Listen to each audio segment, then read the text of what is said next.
Joao Ricardo Vieira, he had been struggling mightily, Matt, it seemed, throughout most of this year.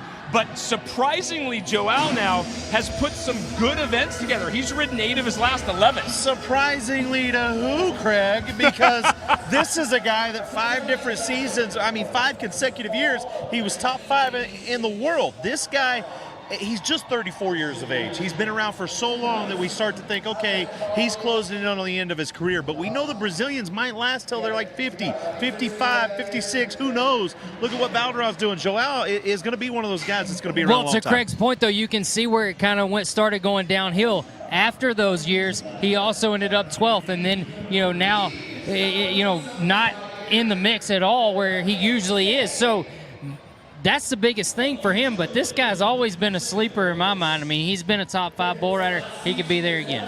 And that's the thing about the Joaos, the Fabianos, the Valdeirãos, because they might not be in the mix for a world title, but on any given weekend, you can't count these guys out. They might be 20th, 25th, 30th, but they can still win on any given weekend. And Matt, off of your comment, I'm going to go big picture for a second, because I feel like that's also what has shown itself this year. Of course, the cream of the crop is Brazilian in terms of our world standings, but that's in a year when, to your point, right, you have the Joaos, you have the Eduardos, you have other riders, the Silvanos, who aren't winning like we've seen them win.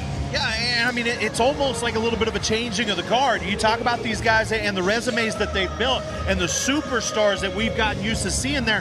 Now look at the talent pool that's taken their place and kind of shoved them back down the line a little bit. That excites me as a fan. Well, a lot of it is performance, because you look at 2013, he rode at 67%. In 2018, he's at 39%. That's a big difference, and he's taking a step back.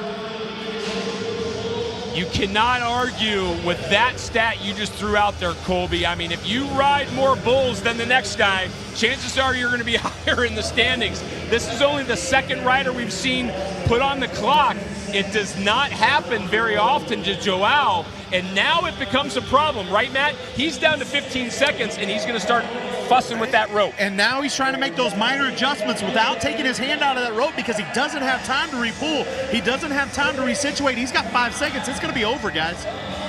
This is I tell you what. Oh, he nodded. Wow. Go on. Oh. That is simply fantastic.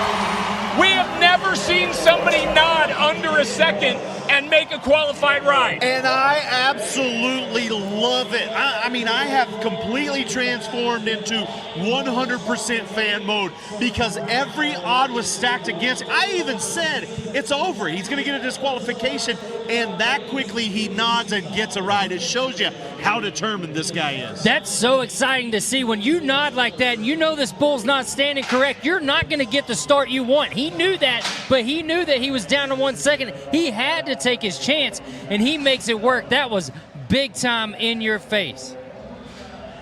That was fun to watch. 83 points for Joao. That puts him in a tie for 4th with Alex Marcilio.